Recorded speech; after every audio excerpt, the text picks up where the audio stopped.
नाथवानी का चुनाव नामांकन पत्र रद्द हो जाए, इस भरोसे से इंडिया गठबंधन बैजनाथ राम जी को और प्रणव झा जी को चुनाव में नहीं उतारा। मतदान की प्रक्रिया 18 तारीख को संपन्न होगी, लेकिन उसके पहले ही हॉर्स ट्रेडिंग क्या एलिफेंट ट्रेडिंग हो गया, यानी कि 18 तारीख के पहले ही खेला हो गया। झारखंड में परिमल नथवानी का नामांकन पर आपत्ति खारिज होने के बाद अब इंडिया गठबंधन के अंदर घमासान मचा है। संयुक्त प्रेस वार्ता कर गठबंधन ने आरोप लगाया कि जानबूझकर बीजेपी और नथवानी के दबाव में आकर नामांकन को वैध करार दिया गया है। वहीं रिटर्निंग ऑफिसर की भूमिका पर भी इंडिया गठबंधन ने संदेह जताया है। राज्य के वित्त मंत्री कहते हैं कि ऐसा लग रहा हो मानो दो आरोप काम कर रहे हो, एक चुनाव आयोग का और एक परिमल नथवानी जी का। तभी जहां एक तरफ नामांकन रद्द होने में एमपी में 30 मिनट का समय लगा था, तो वहीं यहां फैसला आने में 30 घंटे से भी अधिक का समय लग गया। आपको बता दें कि कांग्रेस के विधायकों को इससे पहले निर्देश दिया गया था कि वह दिल्ली शिफ्ट हो जाए। वहां दिल्ली में एक महत्वपूर्ण बैठक भी होने वाली थी, लेकिन अब सिर्फ प्रदेश अध्यक्ष ही दिल्ली जाएंगे और वहां जाकर अपनी बात रखेंगे। इस संवाददाता सम्मेलन में हमारे पूर्व के दोनों जेएमएम और माले के प्रवक्ता ने ये बात कही है, बहुत विस्तार से प्रकाश डाला है। मैं अपनी बातों को सीमित रखूंगा। ये जो राज्यसभा चुनाव की प्रक्रिया, इस प्रक्रिया में क्या तकनीकी त्रुटियां रही हैं और कैसे बड़े स्तर की तकनीकी त्रुटियों के बाद भी भारत के चुनाव आयोग के प्रेशर पर उनके आरओ ने निर्दलीय प्रत्याशी, भाजपा समर्थित निर्दलीय प्रत्याशी परिमल नाथवानी जी के नामांकन को आज वैध ठहराया। मैं अपनी बातों को यहीं पे केंद्रित रखूंगा, लेकिन इसके पहले मैं आप सबों को ये बताना चाहता हूं कि 2 दिन पहले ही मैंने सार्वजनिक रूप से एक बयान दिया था कि अभी तो 18 तारीख में विलंब है, मतदान की प्रक्रिया 18 तारीख को संपन्न होगी, लेकिन उसके पहले ही हॉर्स ट्रेडिंग क्या एलिफेंट ट्रेडिंग हो गया। ये बात मैंने आधिकारिक रूप से कहा। हॉर्स ट्रेडिंग होता है, 1-2 लोगों को आप इधर से उधर कर लीजिए। यहाँ तो भारतीय जनता पार्टी एनडीए पूरे 24 के 24 लोग उनके प्रस्तावक बने, यानी कि 18 तारीख के पहले ही खेला हो गया। और एक चीज मैं ये बता दूं आपको, भारतीय जनता पार्टी की सोच इसलिए है, सीट उनके प्रत्याशी के कारण, उनके सिटिंग कैंडिडेट दीपक प्रकाश जी के रिटायरमेंट के बाद, काल अवधि पूरा होने के बाद ये सीट खाली हुआ था। भारतीय जनता पार्टी को यदि लोकतंत्र पर विश्वास होता तो वो सीट अपने जिम्मे में रखती, लेकिन इतना सोची समझी राजनीति उन्होंने किया है। भारतीय जनता पार्टी का उद्देश्य यही है कि इंडिया गठबंधन को कमजोर करो, कांग्रेस को कमजोर करो, और यही सोच करके एक निर्दलीय प्रत्याशी को उन्होंने समर्थन दिया है कि अगर जीता ये चुनाव, राज्यसभा का चुनाव जीता गया तो भारतीय जनता पार्टी की झोली में जाएगा, और अगर हार हुई तो परिमल नाथवानी की हार मानी जाएगी।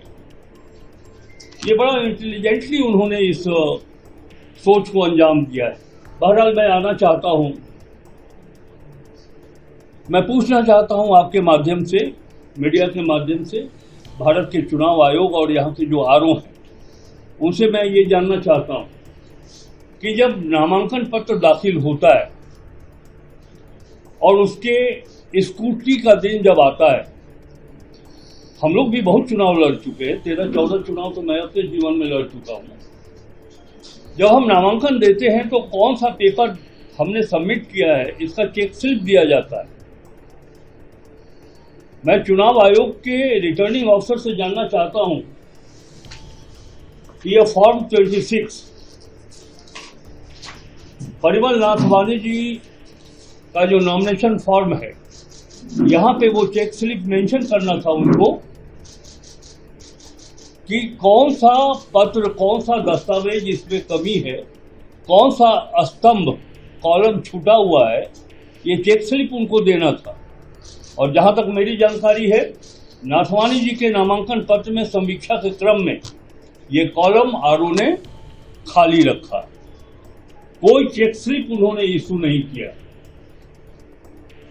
ये बात हम जब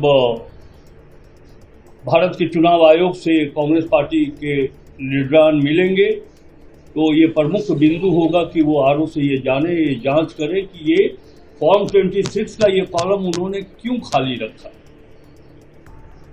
दूसरी बात कि मुझे तो ऐसा लगता है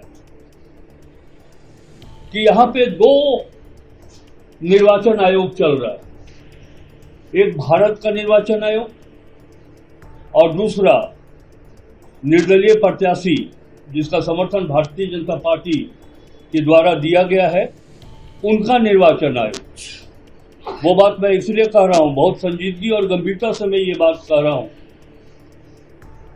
कि चुनाव आयोग के द्वारा निर्धारित फॉर्मेट की मान्यता होगी या नाथवानी जी अपने स्तर से कोई फॉर्मेट तैयार कर लेंगे।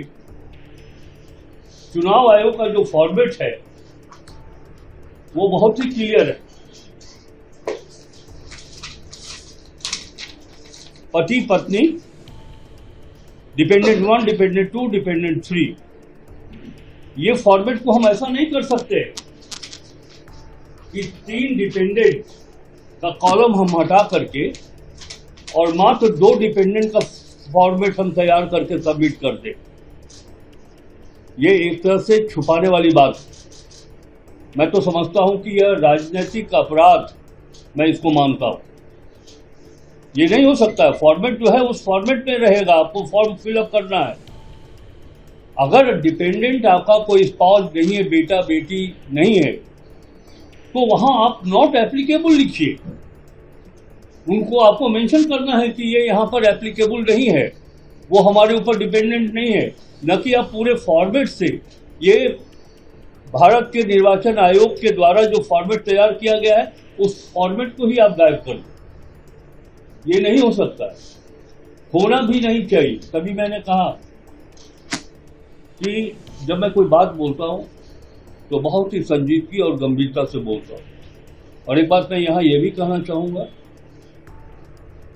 कि नाथवानी का चुनाव नामांकन पत्र रद्द हो जाए, इस भरोसे से इंडिया गठबंधन बैजनाथ राम जी को और प्रणव झा जी को चुनाव में नहीं उतारा कि भाई इस उम्मीद के साथ कि उनका नामांकन रद्द हो जाएगा तो हमारी जीत सुनिश्चित हो जाएगी। उनका नामांकन रद्द हो, वैध हो या अवैध हो, जीत तो इंडिया गठबंधन के दोनों प्रत्याशी की सुनिश्चित है। लेकिन एक बात है कि जहां इतना बड़ा ब्लंडर निर्वाचन आयोग के आरोप के द्वारा हो रहा, आप क्या उनको बता सकते हैं? हम अगर कोई नॉमिनेशन फाइल करते हैं, मैं शेड्यूल कास्ट से आता हूं, अगर हमने शेड्यूल कास्ट का प्रमाण पत्र नहीं लगाया, कास्ट सर्टिफिकेट नहीं दिया, तो ये रिटर्निंग अफसर की जिम्मेवारी है कि आपने ये नहीं लगाया, इसको लगा दीजिए। अगर हम नामांकन पत्र खरीदते हैं और 10,000 रुपये का जो राशि जमा करते हैं उसका जो रिसिप्ट होता है वो भी लगाना होता है। अगर ना लगाइए आप तो नॉमिनेशन रद्द हो जाएगा। अगर हमने नहीं लगाया तो उस दस्तावेज के बारे में आप पॉइंट आउट करिए अभ्यर्थी को कि ये नहीं लगाया, इसको लगा, ना कि एफिडेविट में जो स्तंभ भरा है, जैसा कि हमारे माननीय सुप्रियो दा ने कहा कि ऐसा नहीं है। हम सर्टिफिकेट देते हैं कि जो मैंने भरा है अपने जानकारी के अनुसार बिल्कुल सत्य लिखा है।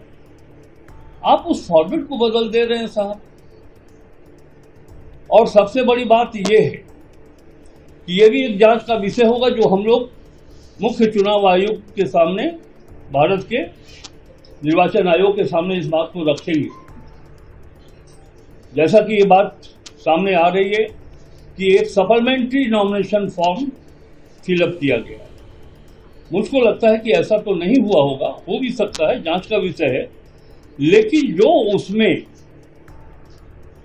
आपके ऊपर केसेस है कि नहीं, एफिडेविट करके देना है, आपके ऊपर आपके पास क्या एसेट है? प्रभात खबर.com, विश्वास वही, रफ्तार नहीं।